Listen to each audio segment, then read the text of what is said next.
ક્રાંતિ વગર શાંતિ નહીં સાહેબ. શાંતિ જોઈતી છે ને તો પેલા ક્રાંતિ જોવશે. મર્દ શીશ પર નમે મર્દ બોલી પહેચાને મર્દ ખિલાવે ખાય મર્દ ચિંતાને માને મર્દ લેંગ ઓર દેંગ. મર્દાનગી ખાનદાનીની વાતો શું કામ કરવી પડે સાહેબ?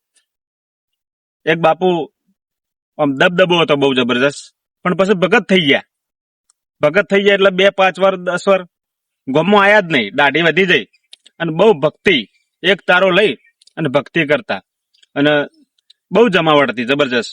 એટલે ચોર હતા એમ થયું કે બાપુ ભક્તિ કરે છે ને પૈસા બહુ ભેગા કર્યા છે મઢીની અંદર, લાવો ને ત્રાટકીએ.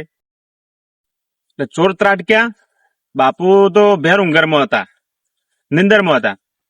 એટલે અચાનક એમને જાગી ગયા. પેલા ચોર ભાગ્યા ને તે ઉભા થઈને એક પંજાની થપાટી મારી સાહેબ બહાર નીકળતા. તે ચોર હતો ને તે 3 ગોથો ખાઈ ગયો. 3 ગોથો ખાઈ ગયો ને બાપુ આમ જોઈને કે તમે રામ બાપુ કે નહીં? એટલે કે તને ખબર પડી કે દાઢી વધી જઈએ તો તું ઓળખી ચડી દીજો કે હાથના પંજાની થપાટી એવી હતી કે હજી હાથરોટી એના એ છે.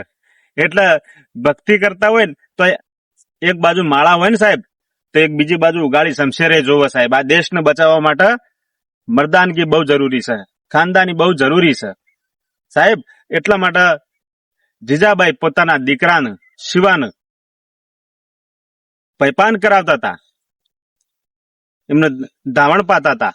ત્યારે એક બાજુમાં એક વાટકી હતી નાની, એમાં રૂની પૂણી ડબોળી, એમાં ઝેર હતું. રૂની પૂણી ડબોળી અને ધાવણની હારે હારે ઝેર પાતા હતા જીજાબાઈ. એટલે કોઈ બેનપણીએ કીધું કે જીજાબાઈ આ શિવાન મારી નાખવો શકશું? કે કેમ?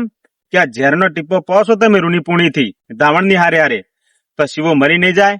કે નહીં, મને મારા શિવા ઉપર વિશ્વાસ છે કે 18-20 વર્ષનો થાય ને એટલે આ ઔરંગઝેબ આ સલ્તનત આગળ એને ઉભું રહેવાનું છે, એને અમને ટક્કર આપવાની છે.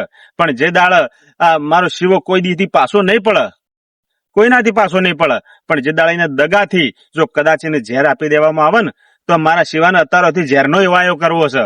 એટલે ઝેરથી મારા શિવાને કશું ના થાય. આવી જનેતાઓ જોવું સાહેબ. એટલે આ સાહિત્યની વાતો કરવાનું શું કામ સાહેબ? કે સિકંદર હતો ને પોતાના ગુરુને પૂછ્યું હતું કે મારે દુનિયા જીતવી છે તો શું કરું? તો એના ગુરુએ કીધું હતું સિકંદરને કે સિકંદર તારે જે દેશ ઉપર ચડાઈ કરે ને તો પેલા એ દેશનો સાહિત્યકાર, એ દેશના લેખકો અને એ દેશનું સાહિત્ય પેલા મિટાવી દેજે. જેમ કે જે દેશનું સાહિત્ય મિટી ગયું છે ને એ માઇક આંકલાપણું વધારે છે, અને જે દેશમાં સાહિત્ય અડીખમ હશે ને તો એ વીરતા ભરેલી છે. એ દેશ ઉપર તું જીતી નહીં એક.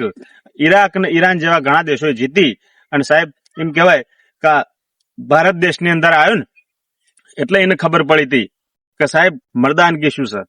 એટલે કહેવાય કે જાત કમાણી કરી ખાય સિંહની જાત, ભૂખ્યો મરી જાય પણ કોઈ દી ખડ ન ખાય એ સિંહની જાત. સાહેબ બેન દીકરીઓ માટે, ગાય ગવત્રી માટે મસ્તક આપી દીધો સાહેબ.